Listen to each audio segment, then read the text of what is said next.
Halo semuanya, kami dari kelompok 2 yang beranggotakan Giovanni, Safira, Noprisa, Indra, dan saya sendiri Mary.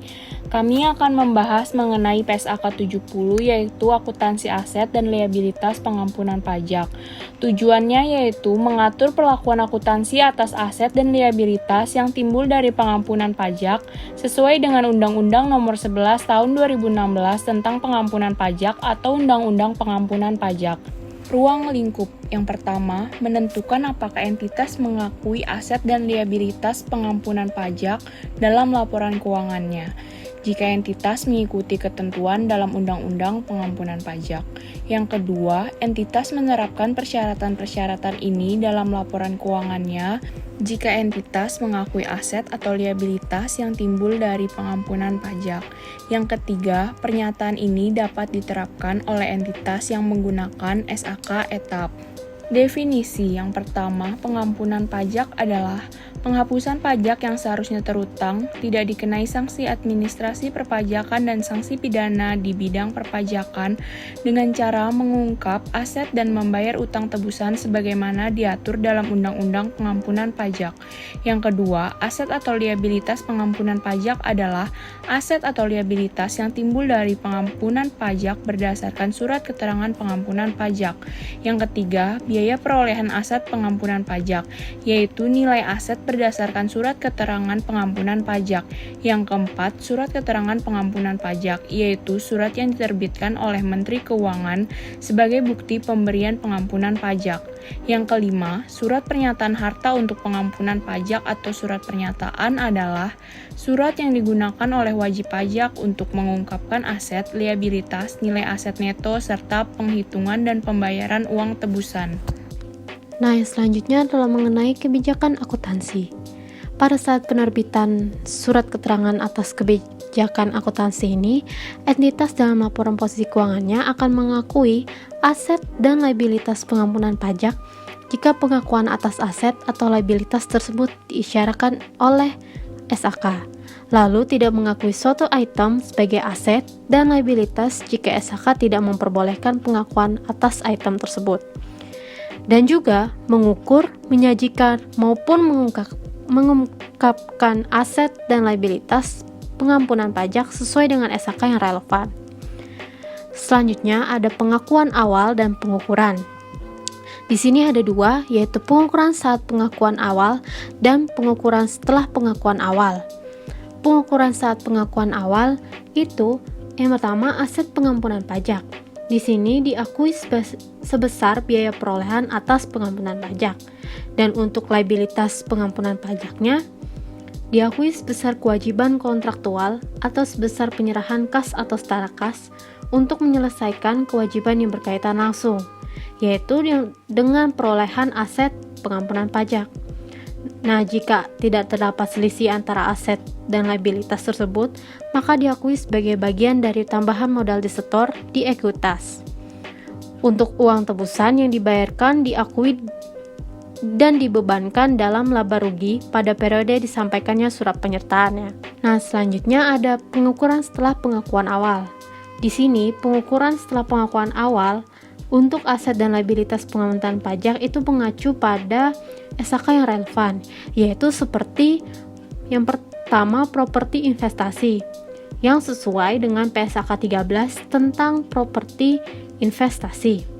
Yang kedua adalah persediaan, yaitu sesuai dengan PSAK 14 mengenai persediaan. Yang ketiga ada mengenai investasi pada entitas, asosiasi, dan ventura bersama yang dimana sesuai PSAK 15.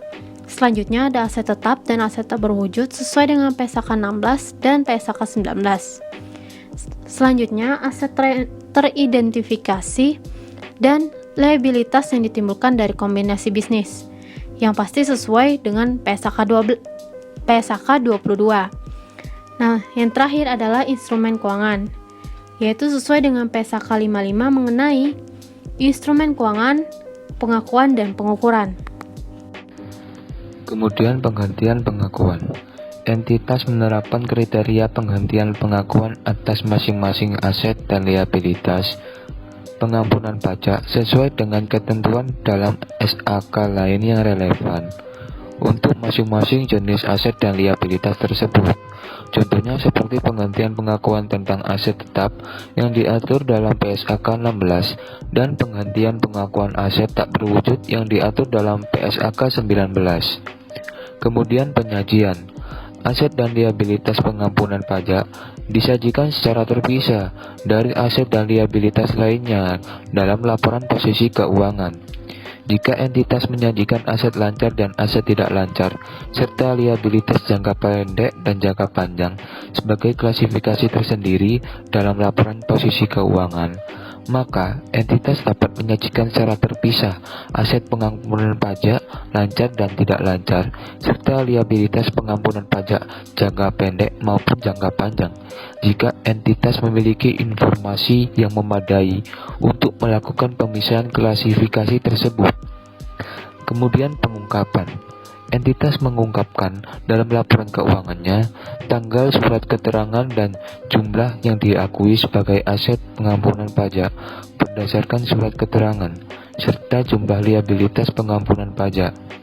Kemudian entitas menggunakan pertimbangannya dalam mengungkapkan kebijakan dan estimasi akuntansi, serta rincian atas jumlah tercatat yang dimiliki dampak signifikan terhadap laporan keuangan untuk menghasilkan informasi yang relevan dan andal. Kemudian, ketentuan transisi. Entitas menerapkan ketentuan dalam PSAK 25, yaitu kebijakan akuntansi, estimasi, dan kesalahan. Jika entitas memiliki kebijakan akuntansi sesuai dengan pernyataan di mana aset pengampunan pajak diakui sebesar biaya perolehan aset pengampunan pajak. Kemudian, entitas menerapkan persyaratan dalam pernyataan ini secara prospektif. Jika memilih kebijakan akuntansi di mana liabilitas pengampunan pajak diakui sebesar kewajiban kontraktual, laporan keuangan untuk periode sebelum tanggal efektif pernyataan ini tidak perlu disajikan kembali. Tanggal efektif. Pernyataan ini berlaku sejak tanggal pengesahan UU Pengampunan Pajak, yaitu tanggal 1 Juli 2016. Di sini, kelompok kami menggunakan case Annual Report dari PT Carun Pokpan Indonesia CPIN tahun 2019.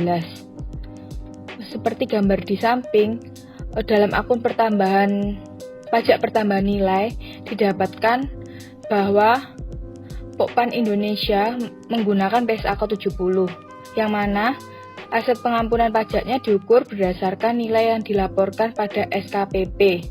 Sedangkan untuk liabilitas pengampunan pajak diukur berdasarkan nilai kas atau setara kas. Jumlah pajak yang harus dibayarkan atas pengampunan pajak akan dibebankan pada laporan laba rugi. Berikutnya dapat dilihat pada gambar di samping untuk tambahan modal di setor. Pada akun tambahan modal di setor terdapat jumlah sebesar 5 miliar atas pengampunan pajak per tanggal 31 Desember 2019, di mana Pokpan Indonesia mengungkapkan aset dan membayar uang tebusan. Selanjutnya untuk jurnal terkait penelitian teks amnesti, kami menggunakan penelitian dari Gali Supraja, Sarjana Ekonomi, Magister Sains, dengan judul Pengaruh Program Pengampunan Pajak terhadap Efektivitas Penerimaan Pajak di Indonesia. Nah, untuk latar belakang diadakannya penelitian ini, dari data yang diperoleh, atas realisasi penerimaan pajak dari 341 kantor pajak sampai dengan bulan Juni 2016, rata-rata belum mencapai 50% dari target penerimaan pajak yang telah ditentukan. Sehingga dapat dikatakan bahwa penerimaan pajak untuk seluruh KPP se-Indonesia ini belum efektif. Nah, maka dari itu, peneliti ingin menguji apakah dengan diberlakukannya program pengampunan pajak ini dapat memberikan pengaruh terhadap efektivitas penerimaan pajak seluruh KPP di Indonesia.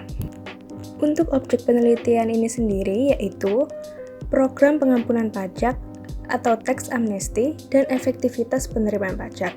Data yang digunakan dalam penelitian ini adalah data sekunder berupa data penerimaan pajak seluruh KPP di Indonesia pada tahun 2015 hingga 2016. Nah, selanjutnya untuk hipotesis dalam penelitian ini yaitu apakah dengan diberlakukannya program pengampunan pajak oleh pemerintah dapat memberikan pengaruh terhadap efektivitas penerimaan pajak seluruh KPP di Indonesia. Selanjutnya untuk hasil penelitian dilihat dari hasil analisis deskriptif, tingkat efektivitas penerimaan pajak diperoleh hasil bahwa dari 341 kantor pajak yang tingkat efektivitas penerimaan pajaknya dapat dikatakan efektif hanyalah 16% atau setara dengan 53 kantor pajak.